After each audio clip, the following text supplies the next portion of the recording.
The G80, Genesis' answer to the Mercedes-Benz E-Class and BMW's 5 Series, is following right behind its crossover platform mate, the GV80, with a refresh for 2025. And spoiler alert, a lot of what you saw our lovely Lynn Woodward show you in her first drive review of that high-riding crossover can also be found right here. And unlike the GV80, this model right here, the one that started it all way back in 2008, is actually not getting a coupe body style like that model. But Genesis keeps showing off more and more X-Speedium concept cars, so you have to assume that they're at least considering a two-door something, right? For 2025, one other thing that the GV80 received as an option was the brand's new electrically supercharged version of the twin-turbo V6. The G80, however, did not get the memo, as it still sticks with either the 2.5-liter turbocharged 4-cylinder making 300 horsepower, or the simpler 3.5-liter twin-turbo V6 making 375 horsepower. Both of their own respective 8-speed automatic transmissions and standard all-wheel drive. But this V6 is still pretty good without that electric boost. It's not going to be quite as sharp feeling as an inline-6 turbo from BMW or even Mercedes-Benz, but the mission of the G80 is luxury. It's not all-out sport, it's not all-out performance. Perhaps one day they will come out with a Magma version. As we know, there is a Magma version coming for some of the other models in the lineup that is going to be their somewhat AMG equivalent line of vehicles. But for the G80, the core mission is to coddle you and give you a comfortable experience. And out on the road, the ride is super, super smooth. Perfect for that mission. On this model, we do have the Pirelli P0 all-season tires. They are pretty grippy, but they are all seasons too, so keep that in mind. But they also have sound cancellation built into them. The Genesis G80 does also come with active noise cancellation and acoustic laminated front glass. So this cabin is very, very quiet. Is it the quietest thing I've ever driven? I wouldn't say that, but it is pretty darn hushed in here, and I am perfectly satisfied with that. Now, if you want to have a little bit of fun with it, you can definitely put it into the sport drive mode, and the shift points change, all the typical things. The idling of the engine goes up a little bit higher in the RPM range, and it just feels a little bit more spirited, but it's not going to blow you away. But you can put it in the Sport Trim's exclusive Sport Plus drive mode, which turns off traction control and lets you have a little bit more fun than even the Sport drive mode. Now, in terms of handling, yeah, it goes through the corners very confidently. It's very planted. It does have a little bit of body roll at times if you push it hard enough, but I think this definitely feels like the executive sedan that it's meant to be. It feels confident. It feels substantial behind the wheel. Fuel economy is not exactly this engine's biggest priority. If you want to go more efficient, the only other option right now for the G80 is still the electrified G80, which is an all-electric sedan. So for now, if you are okay with paying for premium gas and getting middling fuel economy, certainly not as good as a BMW inline-6 engine, well, this is still a really easy to live with powertrain. Now, top trims of the G80 do come with rear-wheel steering, which actually feels pretty good under most conditions. It's not quite as boat-like as the G90s. In that car, the rear end kind of feels like it has a mind of its own. Here, I haven't had really any complaints with it. At higher speeds, just like most other rear-wheel steering systems, the rear wheels will actually turn in the same direction as the front wheels. When you're turning at low speeds, they will turn in the opposite direction to give you a tighter turning circle. And around right-hand turns like that one back there, it really does make this car feel a lot smaller than it is. The G80's most profound updates can be found in the interior. Like the GV80 and the upcoming GV70 and GV60 refreshes, there is now a single 27-inch OLED display that ditches the old 3D effect in the instrument cluster, something that actually bothered my eyes more than it actually impressed them. The screen really is more appealing anyway, with crisp graphics and a pleasing visual interface that now comes standard with wireless Apple CarPlay and Android Auto. I know many of you will be pleased with this change. Oh, and if you're running Google Maps on Android Auto, those maps can now be displayed here in the instrument cluster. Now, if you preferred the G80's previous setup here, click on the pop-up banner above to find great deals on gently used G80s at kbb.com.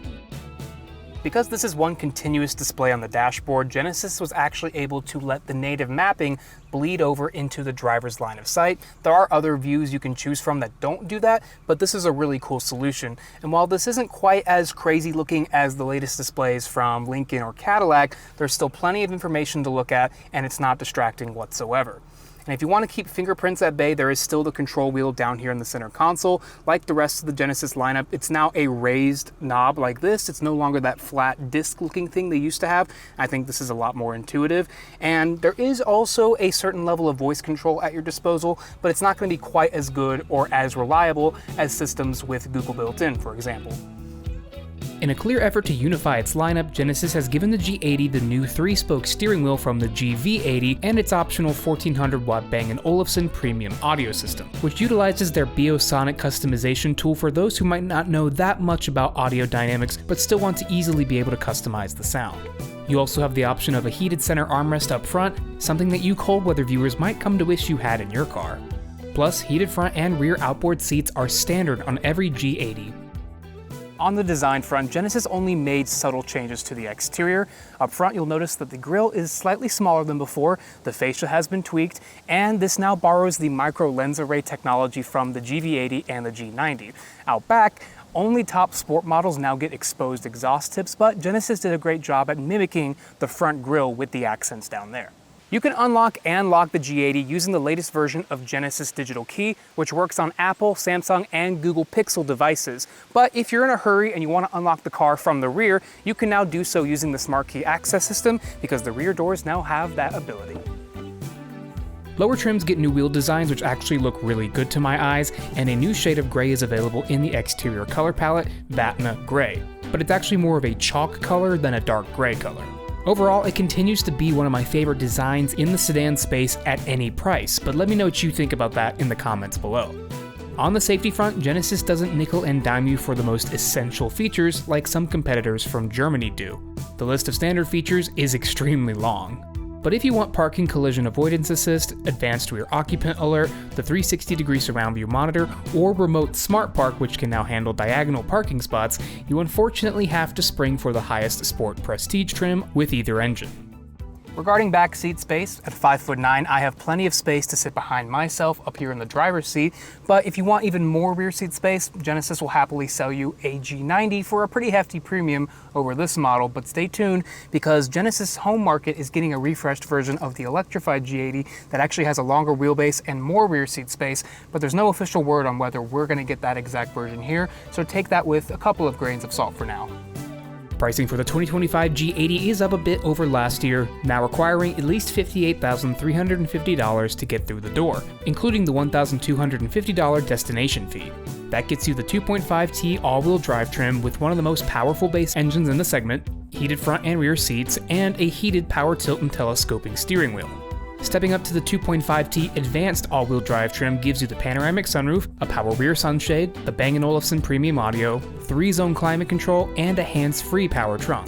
This trim is also available with the V6 engine and comes with all of the previously mentioned features. Plus, all V6 G80s come in Sport Guise with unique wheels and sharper styling inside and out. The Sport Prestige all-wheel drive trim is the top dog G80.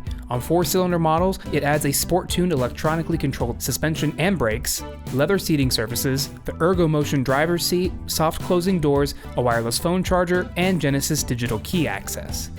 Finally, springing for the V6 adds even more to help spice up the car's luxury and dynamics game. You get Nappa leather seating surfaces, the heated front center console armrest, rear side window sunshades, a head-up display, rear wheel steering, a rear electronic limited slip differential, and the Sport Plus drive mode. The G80 continues to be the choice for those who love to stand out without sacrificing value. Want a low-riding sedan that's stylish, comfortable, powerful but not excessively so, and packed with features that many of the competitors charge you extra for? Well, for 2025, I think Genesis has made it even harder to overlook what is still an excellent sedan in a segment that is still pretty important in the American luxury space. Listening to customer feedback and delivering on the wishes of its buyers is something that this company and the Hyundai Motor Group at large is one of the best at.